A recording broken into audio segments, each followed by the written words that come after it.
என்னை சூழும் துன்பங்கள் கணையாக வரும்போது துணையாகி என்னை ஆள்பவா.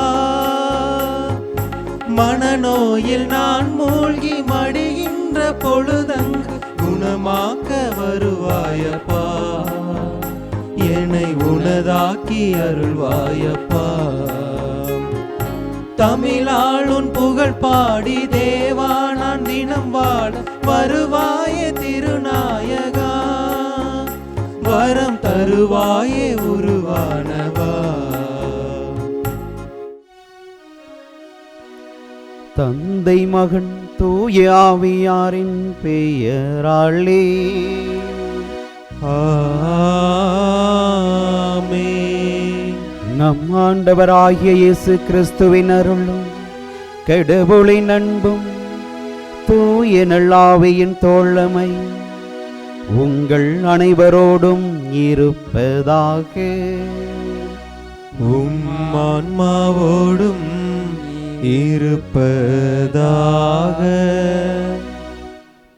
இயேசுவில் பிரியமுள்ள அன்பு சகோதர சகோதரிகளே, உங்கள் அனைவரையும் இந்த காணொளி திருப்பலியின் வழியாக சந்திப்பதில் மகிழ்வு கொள்ளுகிறேன்.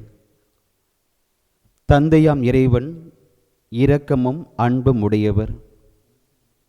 அவரின் சாயலில் படைக்கப்பட்டிருக்கக்கூடிய மானிடர்களாகிய நாமும் தந்தையாம் இறைவனைப் போல அன்போடும் இரக்கத்தோடும் என்றும் நாம் வாழ இன்றைய நாளிலே அழைக்கப்படுகிறோம். இன்றைய நாளுக்குரிய முதல் வாசகத்திலே நாம் பார்க்கிறோம்.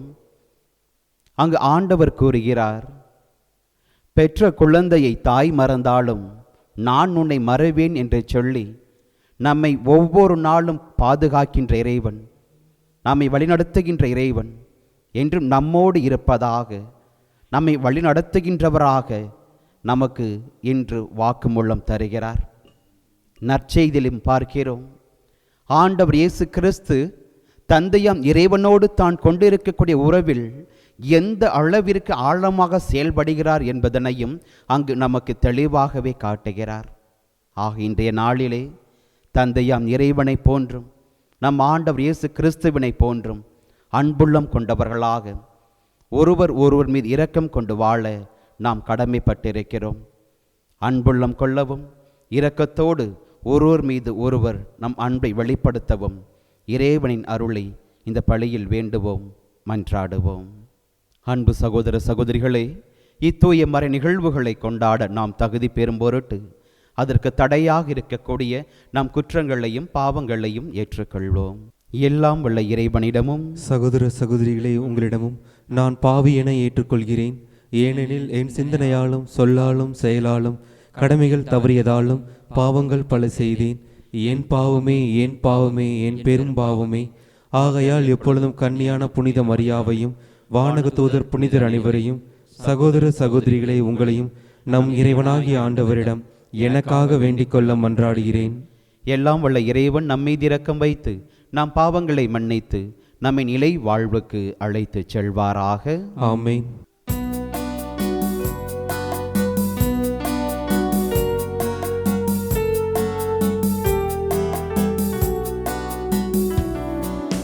தந்தையே இறைவனே இரக்கமாயிரும். மைந்தனே இயேசுவே இரக்கமாயிரும். ஆவியே துணைவனே இரக்கமாயிரும். உறவில் வாழும் மூவொரு தெய்வமே இரக்கமாயிரும்.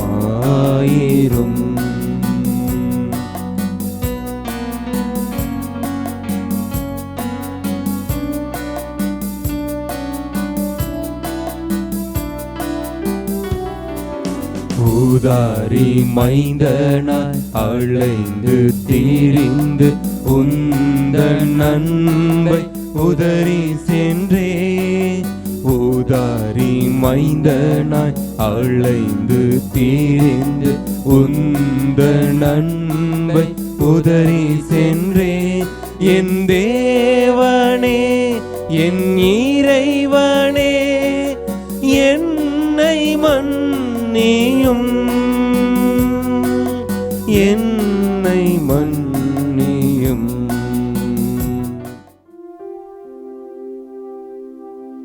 மன்றாடுவோமாக.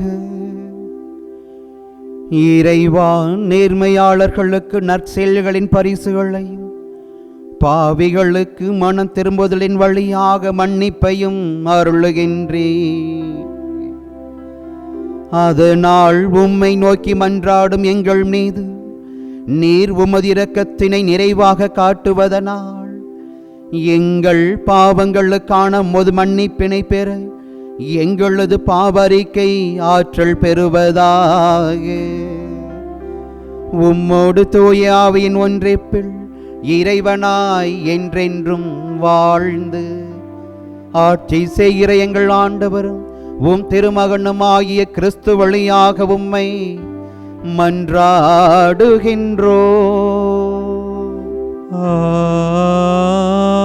ஆமென். முதல் வாசகம். மக்களுக்கு ஒரு உடன்படிக்கையை என்னை ஏற்படுத்தினேன். இறைவாக்கினர் எஸ்யா நூலிலிருந்து வாசகம். அதிகாரம் 49, இறை வார்த்தைகள் 8-15.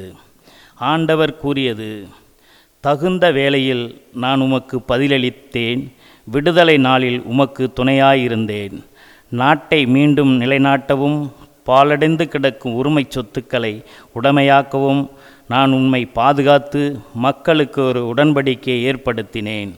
சிறைப்பட்டவரிடம் புறப்படுங்கள் என்றும் இருளில் இருப்பவரிடம் வெளிப்பாடுகள் என்றும் சொல்வீர்கள். பாதையில் அவர்களுக்கு மேய்ச்சல் கிடைக்கும். வறண்ட குன்றுகள் அனைத்திலும் பசும்புல்கள் காண்பார். அவர்கள் பசியுடையோர், தாகமுற்றோர், வெட்பக்காற்றோ வெயிலோ அவர்களை வாட்டுவதில்லை. ஏனெனில் அவர்கள் மேல் கருணை காட்டுபவர் அவர்களை நடத்தி செல்வார். அவர்களை நீரூற்றுடன் அருகே வழிநடத்துகிறார். என் மலைகள் அனைத்தையும் வழியாக அமைப்பேன்.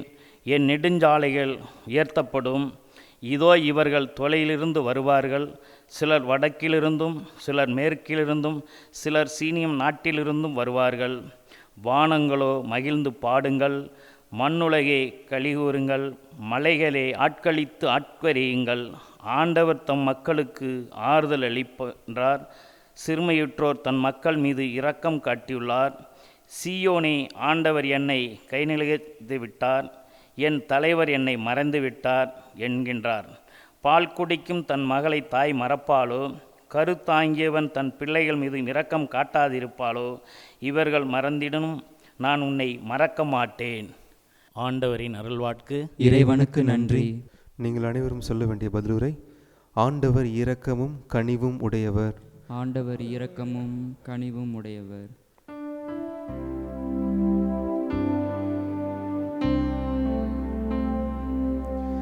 ஆண்டவர் இரக்கமும் கனிவும் உடையவர். ஆண்டவர் இரக்கமும் கனிவும் உடையவர். ஆண்டவர் இரக்கமும் கனிவும் உடையவர். எளிதில் சினம் கொள்ளாதவர். ஆண்டவர் எல்லாருக்கும் நன்மை செய்பவர். தாம் உண்டாக்கிய அனைத்தின் மீதும் இரக்கம் காட்டுபவர். ஆண்டவர் இரக்கமும் கனிவும் உடையவர். ஆண்டவர் தம் வாக்குகள் அனைத்திலும் உண்மையானவர். தம் செயல்கள் அனைத்திலும் தூய்மையானவர். தடுக்கி விழும் யாவரையும் ஆண்டவர் தாங்குகின்றார். தாழ்த்தப்பட்ட யாவரையும் தூக்கி விடுகின்றார். ஆண்டவர் இரக்கமும் கனிவும் உடையவர். ஆண்டவர் தம் செய்யும் அனைத்திலும் நீதி உடையவர். அவர் தம் செயல்கள் யாவும் இரக்கம் கொண்டவர். தம்மை நோக்கி மன்றாடும் யாவருக்கும் ஆண்டவர் அண்மையில் இருக்கின்றார். ஆண்டவர் இரக்கமும் கனிவும் உடையவர். ஆண்டவர் இரக்கமும் கனிவும் உடையவர்.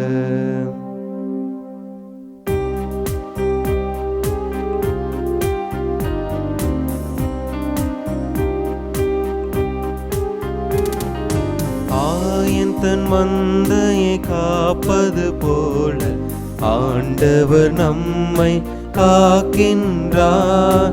ஆயன் தன் மந்தையை காப்பது போல ஆண்டவர் நம்மை காக்கின்றார். உயிர்த்தெழுதலும் வாழ்வும் நானே. என்னிடம் நம்பிக்கை கொள்ளும் எவரும் என்றுமே சாக மாட்டார் என்கிறார் ஆண்டவர். ஆயன் தன் மந்தையை காப்பது போல ஆண்டவர் நம்மை காக்கின்றார். ஆயன் தன் மந்தையை காப்பது போல ஆண்டவர் நம்மை காக்கின்றார். ஆண்டவர் உங்களோடு இருப்பாராக. உம் ஆன்மாவோடும் இருப்பாராக. யோவான் எழுதிய தூய நற்செய்தியிலிருந்து வாசகம். ஆண்டவரே மாட்சி உமக்கே. யோவான் எழுதிய தூய நற்செய்தி அதிகாரம் 5 இறைவார்த்தைகள் 17 தொடங்கி 30 வரை. அக்காலத்தில் இயேசு யூதர்களிடம், என் தந்தை இன்றும் செயலாற்றுகிறார், நானும் செயலாற்றுகிறேன் என்றார். இவ்வாறு அவர் ஓய்வு நாள் சட்டத்தை மீறியதோடு நில்லாமல் கடவுளை தம் சொந்த தந்தை என்று கூறி தம்மையே கடவுளுக்கு இணையாக்கியதால் யூதர்கள் அவரை கொல்ல இன்னும் மிகுந்த முயற்சி செய்தார்கள். இயேசு அவர்களை பார்த்து, மகன் தாமாக எதையும் செய்ய இயலாது, தந்தையிடம் தாம் காணும் செயல்களையே செய்ய இயலும். தந்தை செய்பவற்றையே மகனும் அவ்வாறே செய்கிறார் என நான் உங்களுக்கு சொல்லுகிறேன். தந்தை மகன் மேல் அன்பு கொண்டு தாம் செய்யும் அனைத்தையும் அவருக்கு காட்டுகிறார். இவற்றை விட பெரிய செயல்களையும் அவருக்கு காட்டுவார். நீங்களும் வியப்புறுவீர்கள். தந்தை இறந்தோரை எழுப்பி அவர்களை வாழ வைப்பது போல மகனும் தாம் விரும்பியவர்களை வாழ வைக்கின்றார். தந்தை யாருக்கும் தீர்ப்பு அளிப்பதில்லை. தமக்கு எல்லாரும் மதிப்பு கொடுப்பது போல மகனுக்கும் மதிப்பு கொடுக்க வேண்டுமென தீர்ப்பளிக்கும் அதிகாரம் முழுவதையும் அவர் மகனுக்கு அளித்துள்ளார். மகனை மதியாதவர் அவரை அனுப்பிய தந்தையையும் மதிப்பது இல்லை. என் வார்த்தையை கேட்டு என்னை அனுப்பியவரை நம்புவோர் நிலை வாழ்வை கொண்டுள்ளனர். அவர்கள் தண்டனை தீர்ப்புக்கு உள்ளாக மாட்டார்கள். ஏற்கனவே சாவை கடந்து வாழ்வுக்கு வந்து விட்டார்கள் என உறுதியாக உங்களுக்கு சொல்லுகிறேன். காலம் வருகிறது, ஏன் வந்தே விட்டது. அப்போது இறைமகனின் குரலை இறந்தோர் கேட்பர். அதை கேட்போர் வாழ்வர் என உறுதியாக உங்களுக்கு சொல்லுகிறேன். தந்தை தம் வாழ்வின் ஊற்றாய் இருப்பது போல மகனும் வாழ்வின் ஊற்றாய் இருக்குமாறு செய்துள்ளார். அவர் மானிட மகனாய் இருப்பதனால் தீர்ப்பு வழங்கும் அதிகாரத்தையும் தந்தை அவருக்கு அளித்துள்ளார். இது பற்றி நீங்கள் வியப்புற வேண்டாம். காலம் வருகிறது, அப்போது கல்லறைகளில் உள்ளோர் அனைவரும் அவரது குரலை கேட்டு வெளியே வருவர். நல்லன செய்தோர் வாழ்வு பெற உயிர்த்தெழுவர், தீயன செய்தோர் தண்டனை தீர்ப்பு பெற உயிர்த்தெழுவர். நானாக எதுவும் செய்ய இயலாது, தந்தை சொற்படியே நான் தீர்ப்பிடுகிறேன். நான் அளிக்கும் தீர்ப்பு நீதியானது. ஏனெனில் என் விருப்பத்தை நாடாமல் என்னை அனுப்பியவரின் விருப்பத்தையே நாடுகிறேன் என்று கூறினார். ஆண்டவரின் அருள்வாக்கு. கிறிஸ்துவே உமக்கு புகழ்.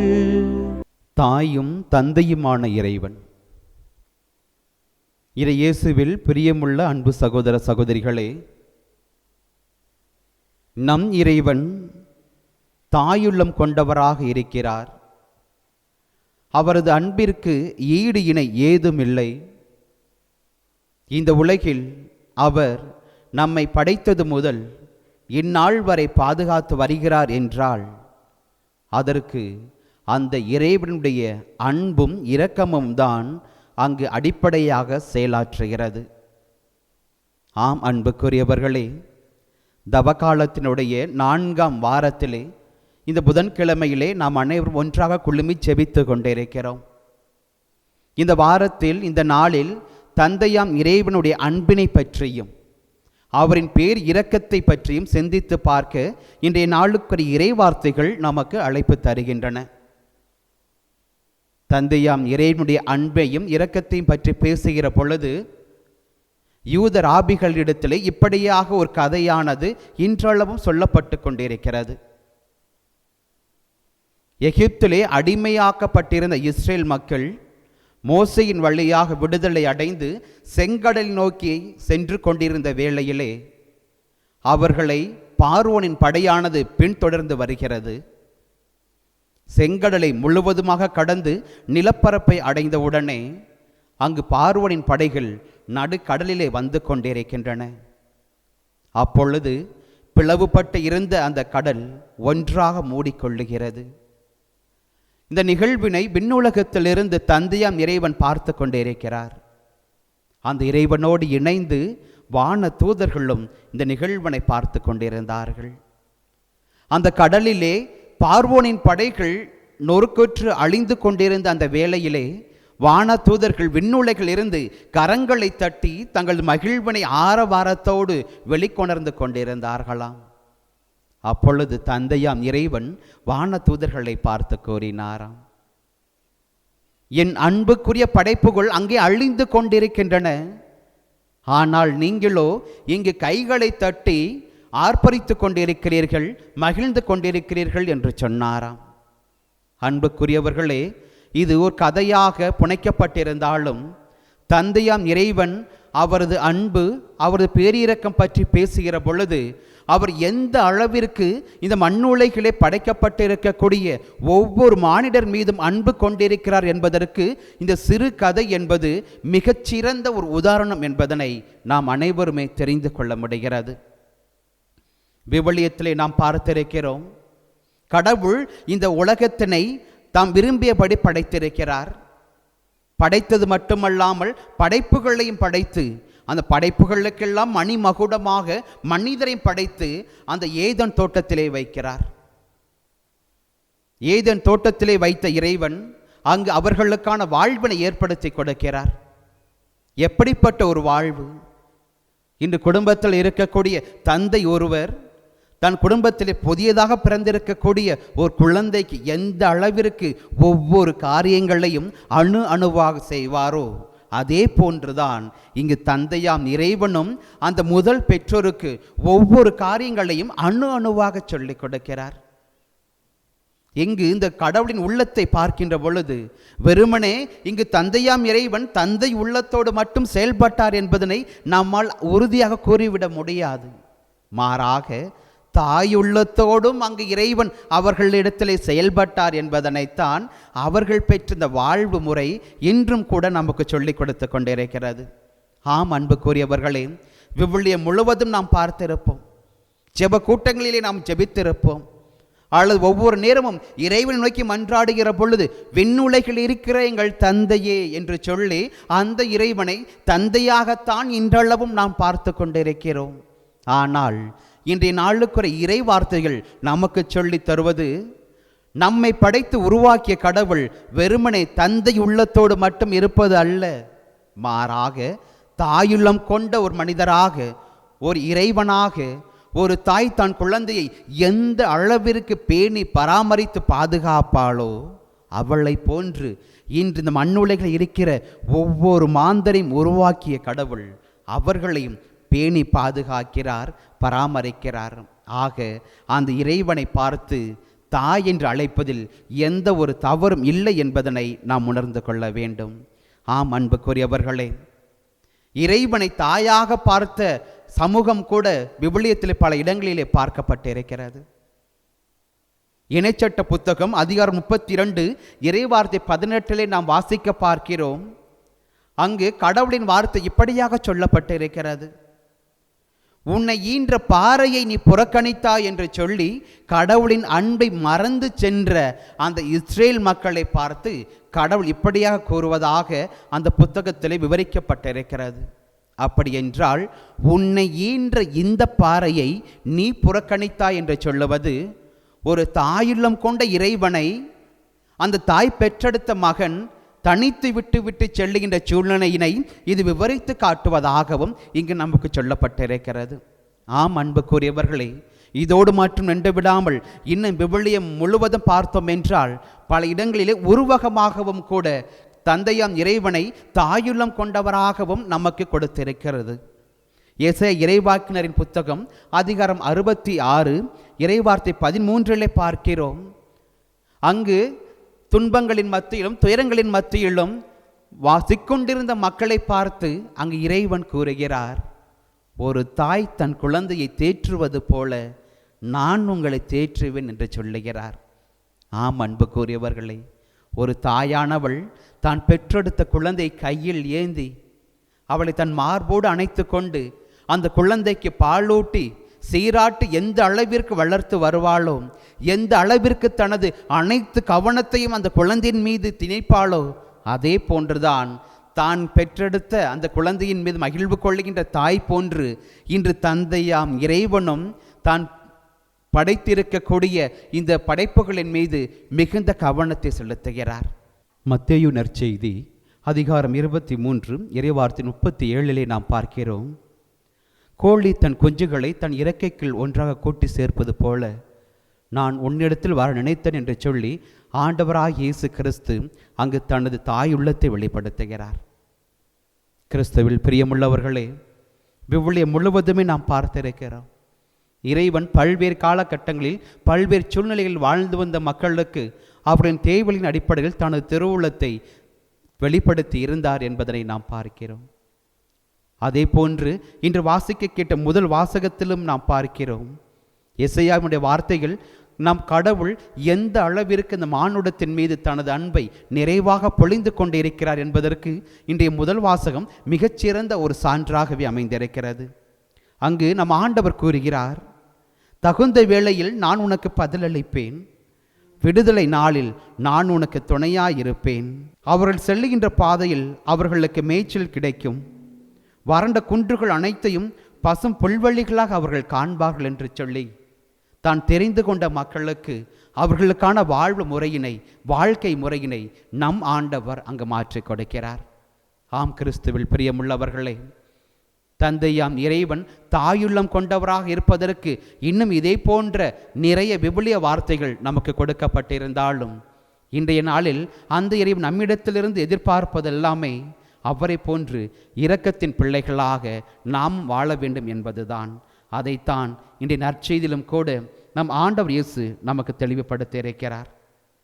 தான் இறைமகன் என்பதை ஆண்டவர் இயேசு அறிந்திருந்த அந்த நேரத்திலும் அங்கு பரிசேயர்கள் இயேசுவை ஓய்வு நாள் குறித்து கேள்வி கேட்ட அந்த நேரத்திலும் ஆண்டவர் இயேசு தனக்கும் தாயும் தந்தையுமான இறைவனுக்கும் இடையே இருந்த உறவினை அங்கு அந்த பரிசேயர்களுக்கு எடுத்து காட்டுகிறார்.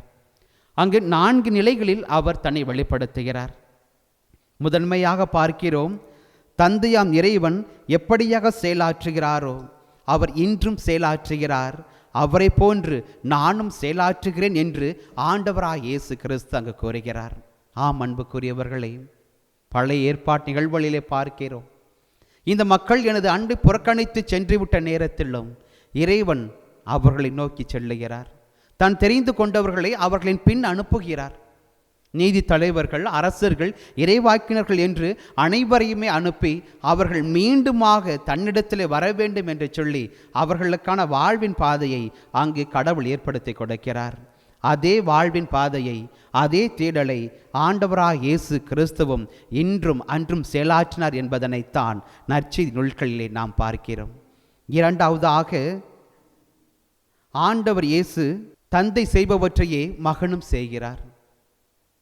தந்தை எந்த அளவிற்கு மக்களின் மீது ஆழ்ந்த இரக்கத்தை வெளிப்படுத்தினாரோ, அன்பை வெளிப்படுத்தினாரோ, அதே போன்றுதான் ஆண்டவர் இயேசு கிறிஸ்து சென்ற இடமெல்லாம் நற்செய்தியை போதித்தவராக, மக்களுக்கான வாழ்விற்கான பாதையை காட்டியவராக, நோய் பிணிகளை போக்கியவராக, தீமையை விரட்டியவராக அவர்களுக்கு வாழ்வினை எடுத்து கொடுத்திருக்கிறார். மூன்றாவது, தந்தையாம் இறைவன் வாழ்வின் ஊற்றாய் இருப்பது போல மகனும் மகனின் மீது நம்பிக்கை கொண்டோருக்கும் வாழ்வின் ஊற்றாக அந்த இறைமகன் இருக்கிறார் என்பதனையும் நற்செய்தி நூலிலே பார்க்கிறோம். இறுதியாக, எவனொருவன் அந்த இறைமகன் மீது முழுமையான நம்பிக்கை கொள்ளுகிறாரோ அவருக்கான வாழ்வின் பொழுது அங்கு நீதியாக கொடுக்கப்படுகிறது என்பதனையும் நற்சின் இறுதி பகுதி நமக்கு எடுத்து காட்டுகிறது. ஆம் அன்புக்குரியவர்களே, இன்றைய நாளிலே முதல் வாசகத்திலும் நற்செய்தி வாசகத்தில் நாம் வாசிக்க பார்த்ததை போன்று தந்தையாம் இறைவன் அன்புள்ளம் கொண்டு செயல்பட்டிருந்தார். ஆண்டவர் இயேசு அன்புள்ளத்தோடும் இரக்கத்தோடும் பாவிகள் மீதும் ஏழைகள் மீதும் ஓடோடி சென்று அவர்களுக்கான உதவிகளை செய்து கொடுத்தார் என்று தந்தையாம் இறைவனுடைய பிள்ளைகளாக, ஆண்டவர் இயேசுவை பின்பற்றுகிறவர்களாக நமது செயல்பாடுகள் எந்த அளவில் இருக்க வேண்டும் என்பதனை இன்றைய நாளுக்கு ஒரு இறைவார்த்தையானது சிந்தித்து பார்க்க அழைப்பு தருகிறது. அன்று தனக்கு எதிராக பாவம் செய்தோரையும் தன்னை புறக்கணித்து சென்றவர்களையும் மீண்டும் மீண்டுமாக தேட வைத்த அந்த கடவுளினுடைய உள்ளம், யாரெல்லாம் இவன் ஒழிய வேண்டும் என்று சொல்லி இயேசுக்கு எதிராக கூச்சலிட்டார்களோ அவர்களுக்காக இவர்கள் செய்வது என்னதென்று தெரியாமல் செய்கிறார்கள் தந்தையே, இவர்களை மன்னியும் என்று சொல்லி அவர்களுக்காக மன்றாடிய உள்ளம் இன்று நமதாக்கப்படவும் நாம் அழைக்கப்பட்டிருக்கிறோம். ஆம் அன்புக்குரியவர்களே, அன்று பாவத்தில் விழுந்து கிடந்தோரை மீண்டுமாக தன்னிடம் அழைத்து கொள்ள இறைவன் விருப்பம் கொண்டார். இன்று அந்த இறைவன் விருப்பம் நமதாக்கப்பட நாம் கடமைப்பட்டிருக்கிறோம். சிந்தித்து பார்ப்போம். தவக்காலம் மாற்றத்தின் காலம், மனதை மாற்றுகின்ற காலம், இறைவனின் அருளை நமக்கு முழுமையாக பெற்றுக்கொள்ளுகின்ற காலம், அந்த இறைவனையே நாம் முழுமையாக நமக்குள்ளே பெற்றுக்கொள்ளுகின்ற காலம்தான் இந்த தவக்காலம். அப்படி என்றால் இறைவன் நம்மை அவரின் சாயலாக படைத்திருக்கின்றார் எனில் அவரை போன்று இரக்கத்துடனும் அன்புடனும் நாமும் வாழ வேண்டும் என்பதுதான் அந்த தந்தையாக இறைவனுடைய ஒற்றை திருவுளமாக இருக்கிறது. இன்றைய நாளிலே அந்த இறைவனிடத்தில் ஜெபிப்போம்.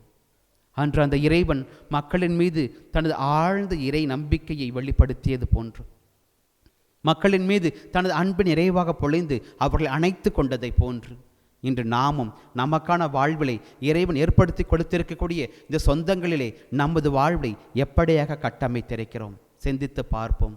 குடும்பம், நண்பர்கள், என் உறவுகள் என்று சொல்லி நமக்கான உறவினை ஒரு வட்டத்திற்குள் அடக்கிவிடலாகாது. மாறாக தாயும் தந்தையுமான இறைவனை போன்று அந்த அன்பும் பேரிரக்கம் என்பது இந்த மண்ணுலகில் வாழ்கின்ற அத்துணை மாந்தருக்கு உரியது. அத்துணை மாந்தர்களும் என் சகோதரர்கள், என் சகோதரிகள் என்கின்ற அந்த மனப்பான்மை நமதாக்கப்பட்டால் இந்த தவக்காலம் பொற்காலமாக மாறும். இந்த தவக்காலம் பொற்காலத்தின் அடிப்படையிலே இன்று நாம் ஏற்படுத்தி கொள்கிற ஒவ்வொரு செயல்களும் கூட அந்த இறைவனை நாம் முழுமையாக பற்றி கொள்ள வழிவகுக்கும். அந்த இறைவன் இன்று மட்டுமல்ல என்றும் இரக்கத்தோடு செயல்படுகிறார். ஆக அவரின் அன்புக்குரிய பிள்ளைகளாக நம் ஆண்டவர் இயேசு கிறிஸ்து காட்டி சென்ற பாதையில் நாம் தொடர்ந்து வழி நடப்போம். அந்த பாதையில் நாம் நடந்து செல்வோம்.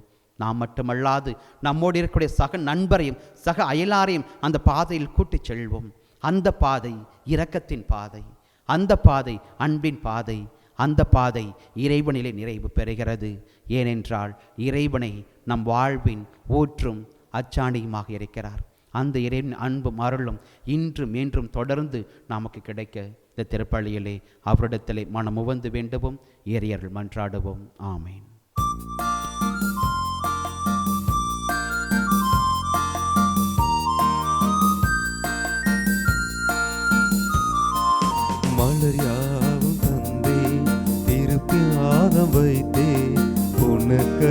மனமில்லையோ? கனியாவும் தந்தே திருப்பீடம் வைத்தே உனக்கது சுவையில்லையோ? எதை நான் தருவேன் தலைவா, நீ விரும்புவதென்னவோ இறைவா? எளிய என் இதயம் தந்தே அது ஏற்றதாயிருக்குமோ இறைவா? எது வேண்டும், எது வேண்டும், எது வேண்டும், எது வேண்டும், எது வேண்டும் உனக்கு இறைவா? எது வேண்டும் உனக்கு இறைவா? எது தந்த போதும் உனக்கது ஈடாகுமா? உனக்கது ஈடாகுமா? எது வேண்டும், எது வேண்டும், எது வேண்டும், எது வேண்டும்? அன்புமிக்க சகோதர சகோதரிகளை நாம் அனைவரும் ஒன்றாக இணைந்து ஒப்புக் கொடுக்கின்ற திருப்பலி எல்லாம் உள்ள தந்தையாம் இறைவனுக்கு ஏற்றதாகும்படி மன்றாடுங்கள். ஆண்டவர் தமது பெயரின் புகழ்ச்சிக்காகவும் மாட்சிக்காகவும் நமது நன்மைக்காகவும் புனித திரு அவை அனைத்து நலனுக்காகவும் உமது கையிலிருந்து இப்பலியை ஏற்றுக்கொள்வாராக. ஆண்டவரே, இப்பலியின் ஆற்றலினால் எங்கள் பழைய பாவ நிலையை கனிவுடன் கண்ணோக்கியருள உம்மை நாங்கள் வேண்டுகின்றோம். அதனால் இக்காணிக்கைகளின் வழியாக எங்களில் உமது புத்துணர்வை மீட்பையும் நீர் தந்தருள்வீராக. எங்கள் ஆண்டவராகிய கிறிஸ்து வழியாக உம்மை மன்றாடுகின்றோ. ஆமென். ஆண்டவர் உங்களோடு இருப்பாராக. ஆன்மாவோடும் இருப்பாராக. இதயங்களை மேலே எழுப்புங்கள், ஆண்டவரிடம் எழுப்பியுள்ளோ. நம் இறைவனாகிய ஆண்டவருக்கு நன்றி கூறுவோம். அது தகுதியும் நீதியும் ஆனதே. ஆண்டவரே, தூயவரான தந்தையே, என்றுமுள்ள எல்லாம் வல்ல இறைவா, எந்நாளும் எவ்விடத்திலும் நாங்கள் உமக்கு நன்றி செலுத்துவது மெய்யாகவே தகுதியும் நீதியும் ஆகும். எங்கள் கடமையும் மீட்புக்குரிய செயலுமாகும்.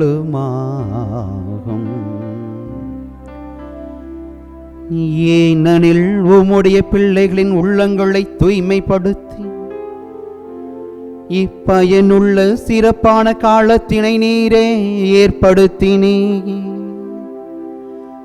அதனால் நாங்கள் மட்டுமீறிய பற்றுதல்களிலிருந்து விடுதலை பெற்று நிலையற்றவற்றில் எங்கள் மனதை ஈடுபடுத்தாது நிலையானவற்றில் மென்மேலும் மனதை செலுத்துமாறு எங்களை தூண்டுகின்ற காலமும் இதுவே. ஆகவே புனிதர் வானக தூதர் அனைவரோடும் சேர்ந்து நாங்களும் உம்மை புகழ்ந்தேத்தி முடிவின்றி ஆர்ப்பரித்து பாடுவதாவது: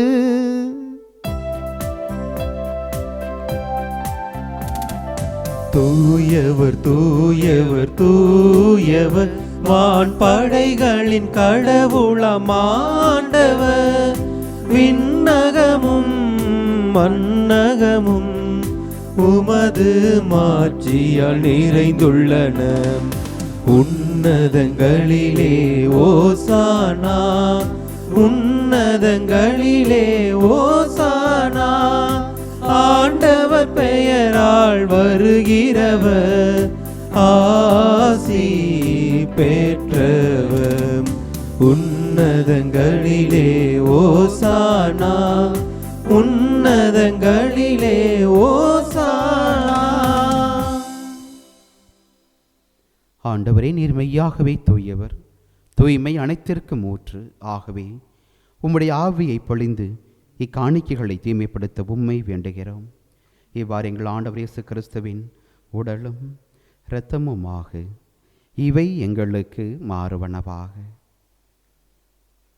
அவர் பாடுபட உளம் கனிந்து தம்மை கையளித்த போது அப்பத்தினை எடுத்து நன்றி செலுத்தி அதை பிட்டு தம் சீடர்களுக்கு கொடுத்து அவர் கூறியதாவது: அனைவரும் இதிலிருந்து பெற்று உண்ணுங்கள், ஏனெனில் இது உங்களுக்காக கையளிக்கப்படும் என் உடல்.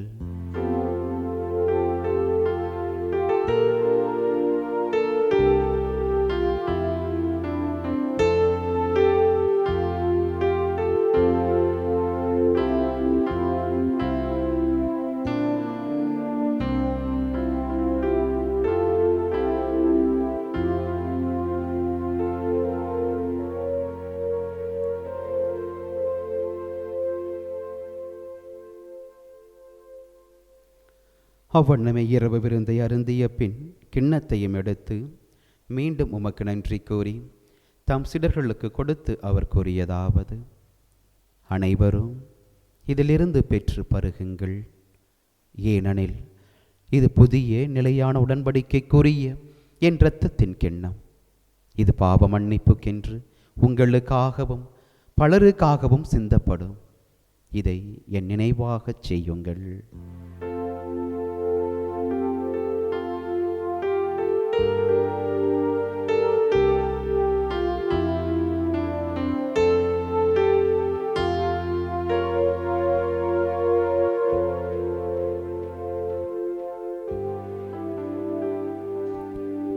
நம்பிக்கையின் மறை பொருள். கிறிஸ்து மரித்தார், கிறிஸ்து உயிர்த்தார், கிறிஸ்து மீண்டும் வருவார். கிறிஸ்து மரித்தார், கிறிஸ்து உயிர்த்தார், கிறிஸ்து மீண்டும் வருவார். ஆண்டவரே, நாங்கள் கிறிஸ்துவின் இறப்பினையும் உயிர்ப்பினையும் நினைவு கூர்ந்து வாழ்வதரும் அப்பத்தை மீட்பளிக்கும் கிண்ணத்தையும் ஒப்புக் கொடுக்கின்றோம். உம் திருமுன் நின்று உமக்கு ஊழியம் புரிய தகுந்தவர்கள் என எங்களை ஏற்றுக்கொண்டீர். எனவே உமக்கு நன்றி செலுத்துகின்றோம். கிறிஸ்துவின் உடலிலும் இரத்தத்திலும் பங்கு கொள்ளும் எங்களை தூய ஆவியார் ஒன்று சேர்க்க வேண்டும் என உம்மை தாழ்மையுடன் மன்றாடுகிறோம். ஆண்டவரே, உலகெங்கும் பரவி இருக்கும்போது திரு அவையை நினைவு கூர்ந்தருளும். எங்கள் திருத்தந்தை பிரான்சிஸ், எங்கள் மறைமாவட்டத்தினுடைய அப்போஸ்தலிக்க பரிபாலகர் ஆயர் தேவதாஸ் அம்பரோஸ், ஏனைய ஆயர்கள், எல்லா திருநிலையினர் ஆகிய அனைவரோடும் மது திரு அவை அன்பில் நிறைவு பெறச் செய்தரலும். உயிர் தெழுவோம் என்கின்ற எதிர்நோக்கோடு உம்மில் துயில் கொண்டிருக்கக்கூடிய எங்கள் அன்புக்குரிய சகோதரர் சகோதரிகளையும் எங்கள் குடும்பங்களில் மரித்த முன்னோர்கள் அனைவரையும் நீர் இரக்கத்துடன் நினைவு கூர்ந்து உம் திருமுக ஒளியினுள் ஏற்றரலும். எங்கள் அனைவர் மீதும் இரக்கமாயிரும். கடவுளின் கன்னி தாயான புனித அன்னை மரியா, அவருடைய அன்பு கணவரான புனித யோசேப்பு, புனித திரு தூதர்கள், இவ்வுலகிலே முகந்தவராய் வாழ்ந்து மரித்திருக்கக்கூடிய புனிதர்கள் அனைவருடனும் நாங்கள் நிலை வாழ்வில் பங்கு கொள்ளும் தகுதி பெற்று உம் திருமகன் இயேசு கிறிஸ்து வழியாக உம்மை புகழ்ந்தேத்தும் வரமருள உம்மை மன்றாடுகிறோம்.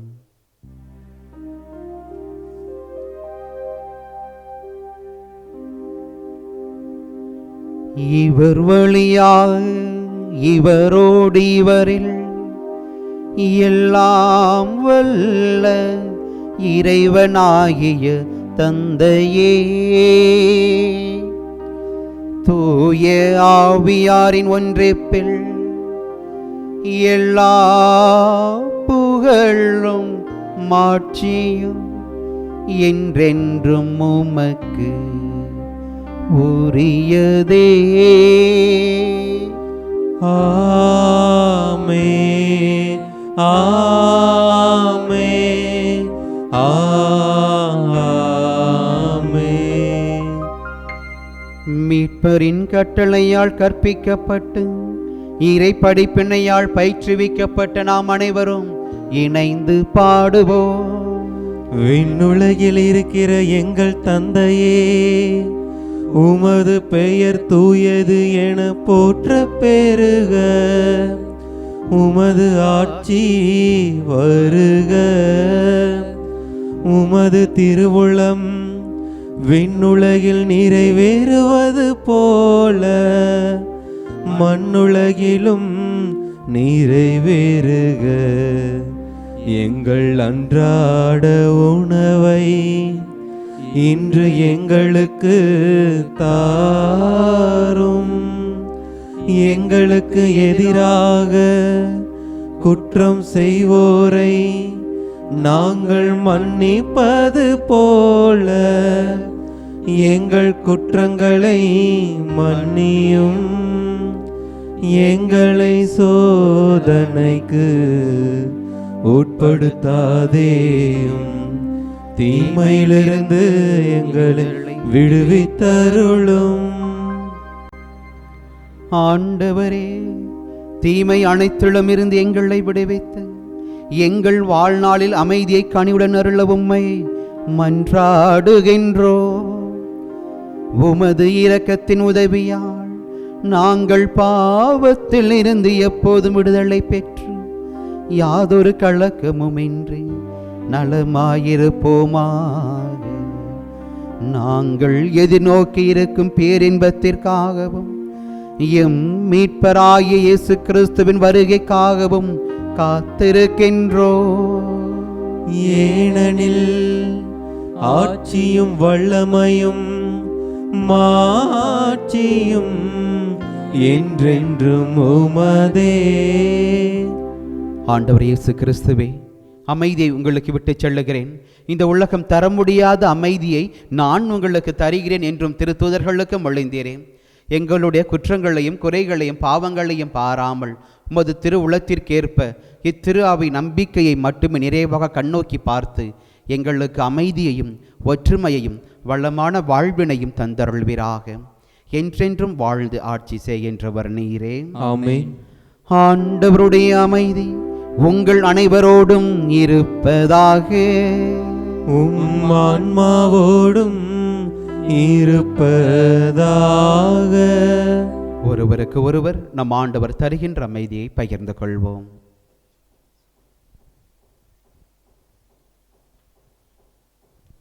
உலகின் பாவங்களை போக்கும் இறைவனின் செம்மறியே, எங்கள் மேல் இரக்கமாயிரும்.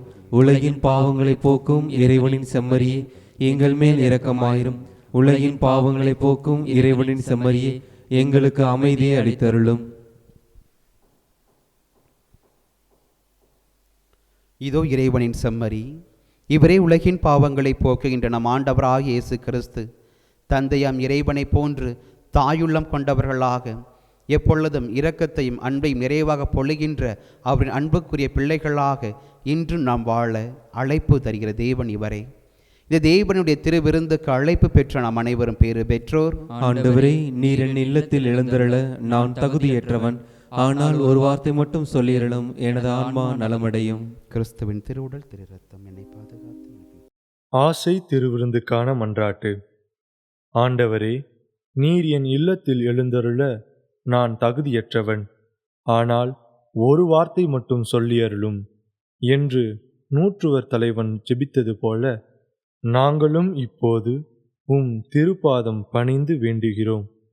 இனிய இயேசுவே, நாங்கள் தகுதியற்றவர்களாயிருந்தாலும் எங்கள் தகுதியின்மையை பாராமல் நீர் எங்கள் உள்ளங்களில் எழுந்து வாரும். உம் அன்பிலும் அருளிலும் நாங்கள் நிலைத்திருக்க எம்முள் எழுந்து வாரும். உம் பிள்ளைகளாக உயிருள்ள உண்மை சாட்சிகளாக உமது நற்செய்தியின்படி வாழ்பவர்களாக எங்களை உருமாற்ற வாரும். தந்தையின் திருவுள்ளப்படி வாழ்ந்திட எங்களுக்கு துணை புரிந்திட வாரும். நன்மை செய்வதில் ஆர்வமுள்ளவர்களாய் தீமைகள் அனைத்திலிருந்தும் விடுதலை பெற்றவர்களாய் வாழவும் எங்களை வழிநடத்த வாரும். எல்லா நலன்களாலும் வளங்களாலும் எங்களை நிரப்ப வாரும். ஆமீன். ஒரு தாய் தேற்றுவது போல நான் உன்னை தேற்றுவேன் என்று சொன்ன தாயுள்ளம் கொண்ட இறைவனிடத்திலே ஓர் மனம் கொண்டவர்களாக மன்றாடுவோம். பெற்ற தாய் உன்னை கைவிட்டாலும் நான் உன்னை கை நெகிழ்வேன், நான் உன்னை மறவேன் என்று சொன்ன நம் ஆண்டவர்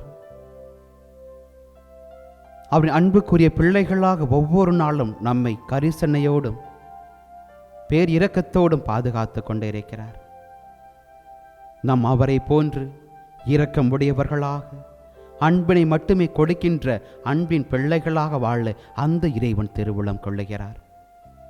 தாயுள்ளம் கொண்ட இறைவனின் பால் அவரின் அன்புக்குரியவர்களாக இந்த திருப்பலியிலே பங்கெடுத்திருக்கக்கூடிய நாமும் அந்த தாயுள்ளம் கொண்ட இறைவனிடத்தில் நம் உள்ளமும் அந்த இறைவன் உள்ளமாக மாற இந்த பாடலின் வழியாக அவரிடத்தில் வேண்டுவோம்.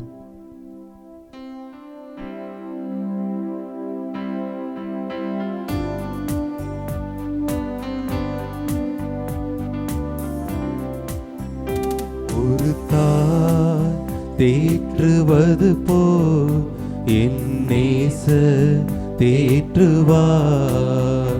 ஒரு தாய் தேற்றுவது போ என் நேசர் தேற்றுவார்.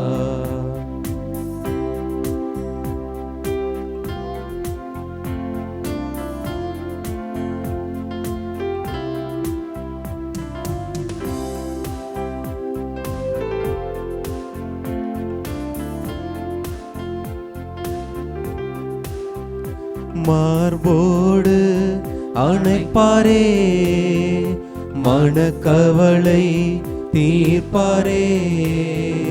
மார்போடு அணைப்பாரே, மனக்கவலை தீர்ப்பாரே. ஒரு தாய் தேற்றுவது போ என் நேசர் தேற்றுவார். மார்போடு அணைத்துக் கொள்ளும் தேவன் அன்று எகிப்திலே அடிமைத்தனத்திலிருந்த மக்களை தனக்கானவர்களாக மீட்டுக் கொண்ட இறைவன் இன்று இந்த உலக மாயைகளின் வழியாக ஒவ்வொரு பேராசைக்கும் இடம் கொடுத்து பாவத்திலே வீழ்ந்து கிடக்கும் நம்மை பார்த்து கோருகிறார். அவரின் மார்போடு அழைத்து கொள்ள நம்மை அழைக்கின்றார். அன்று ஊதாரி மைந்தனுக்காக இரு கண்களை முளைத்தவராக உற்று நோக்கியவராக இருந்த தேவன் அவனை கண்டவுடனே அவனை தன் மார்போடு அணைத்து கொண்டார்.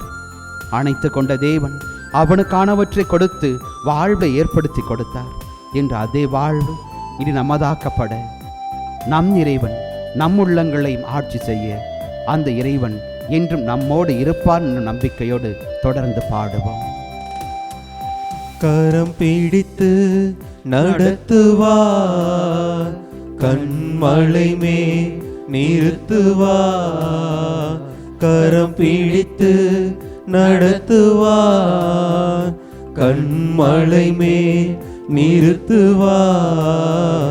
ஒரு தாய் தேற்றுவது போ என் நேசர் தேற்றுவார். கரம் பிடித்து காக்கின்ற தேவன் நான் உன்னை விட்டு விலகுவதும் இல்லை கைவிடுவதில்லை என்று சொல்லி நாம் இடுக்கணுற்ற வேலைகளில் நம்மோடு இருந்து காத்த தேவன் இன்று நம் கரம் பிடிக்கிறார். அவர் நம் கரத்தை பிடிக்க தயாராக இருக்கிறார். ஆனால் நாம் அவர் கரம் பற்றி கொள்ளுகிறோமா என்பதுதான் மிகப்பெரும் கேள்வியாக இருக்கிறது. என் குடும்பம், என் உறவுகள், நண்பர்கள் என்று சொல்லி எனக்கான வாழ்வினை வட்டத்திற்குள் வைத்துக் கொள்ளாது இறைவனை போன்று இறைவன் தந்த அந்த அன்பனை பெற்றுக் கொண்டவராக இந்த உலகமாந்திர அனைவரும் என் நண்பர், என் சகோதரன் என்று சொல்லி அத்துணை உறவுகளையும் கரம் பிடித்து நடக்கின்றவர்களாக இறைவன் கரத்தை நாம் முழுமையாக பற்றி கொண்டு இந்த பாடலை தொடர்ந்து பாடுவோம்.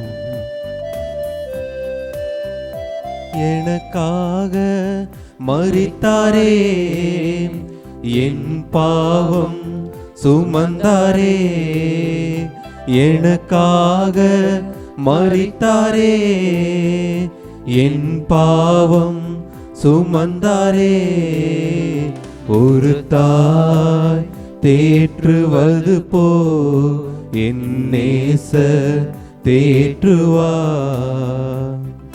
அதோ அன்று பாவத்தில் விழுந்திருந்த பெண்ணை பார்த்து உங்களில் பாவம் இல்லாதவர் முதல் இந்த பெண்ணின் மீது கல்லறியட்டும் என்று சொன்ன நம் ஆண்டவர் இன்று நம்மை பார்த்து கூறுகிறார், உன் பாவத்திலிருந்து எழுந்து வா, மீண்டு வா, உன்னை கரம் பிடித்து நடத்த நான் தயாராக இருக்கிறேன் என்று சொல்லுகிற தேவன் நம்மை பார்த்தும் இன்று கூறுகிறார். நாம் பாவத்திலிருந்து மீண்டு வருவதற்கான அழைப்பை தருகிறார். அந்த இறைவன் என்று நம்மை ஏற்றுக்கொள்ளுகின்ற தேவனாக, நமக்காக நம் மனமாற நம் உள்ளத்தை திறந்து அவர் என்றும் காத்து கொண்டிருக்கிறார். அந்த தேவனிடத்தில் நம்மை ஒப்புக் கொடுப்போம். நம் பாவம் நிறைந்த வாழ்விலிருந்து, என் குற்றங்கள் நிறைந்த அத்துணை விதமான தருணங்களிலிருந்து மாற்றம் பெற்ற மனிதராக நாம் நம்மையே மாற்ற ஒரு கொடுப்போம். இறைவனிடத்தில் தொடர்ந்து பாடலின் வழியாக மன்றாடுவோம்.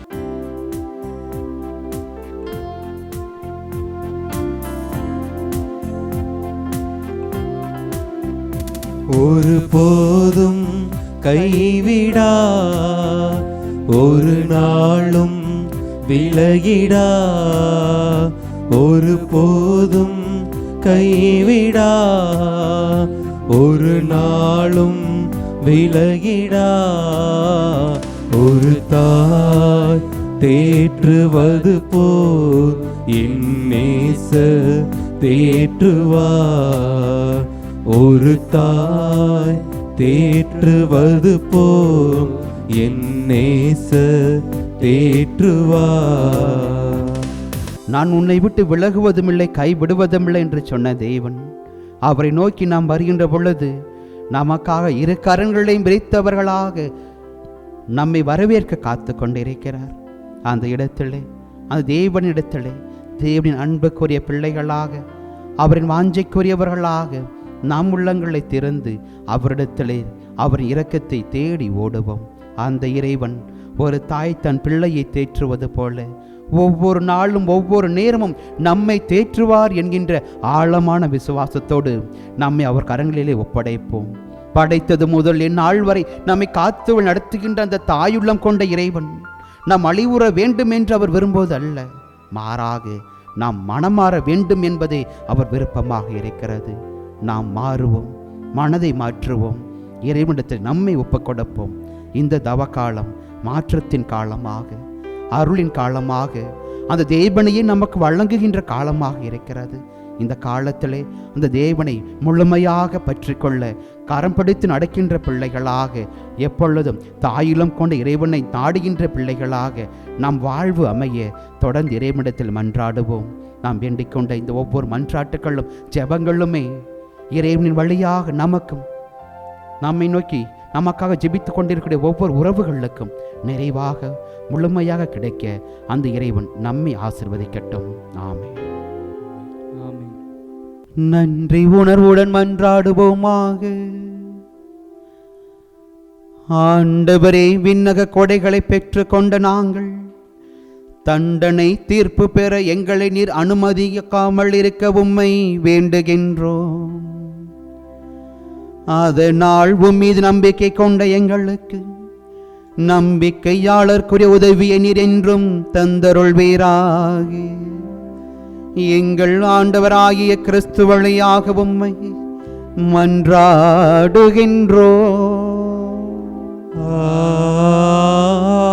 ஆமென்.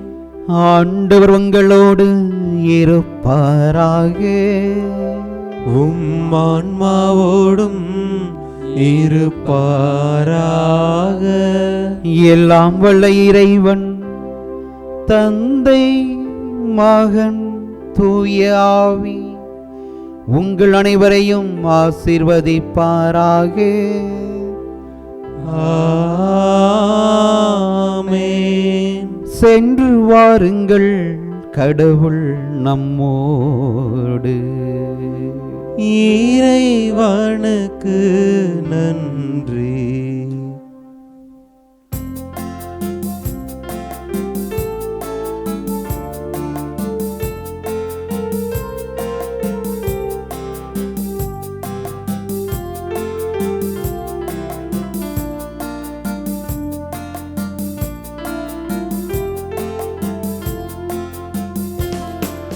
சதா சகாயமாதா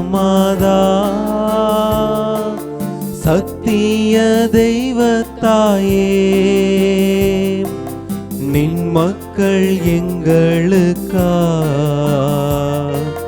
மன்றாட வேண்டும் அம்மா. நின் மக்கள் எங்களுக்கா மன்றாட வேண்டும் அம்மா. துன்பத்தில் வாடும் மக்கள் ஆயிரம் ஆயிரமாம். துன்பத்தில் வாடும் மக்கள் ஆயிரம் ஆயிரமா. கண்ணீர் கனவாய் நின்று உம்மையாம் கெஞ்சுகின்றோம். கண்ணீர் கனவாய் நின்று உம்மையாம் கெஞ்சுகின்றோம். சதா சகாயமாதா சத்திய தெய்வத்தாயே, நின் மக்கள் எங்களுக்கா மன்றாட வேண்டும் அம்மா. நின் மக்கள் எங்களுக்கா மன்றாட வேண்டும் அம்மா. தந்தை மகன் தூய ஆவியின் பெயராலே ஆமென்.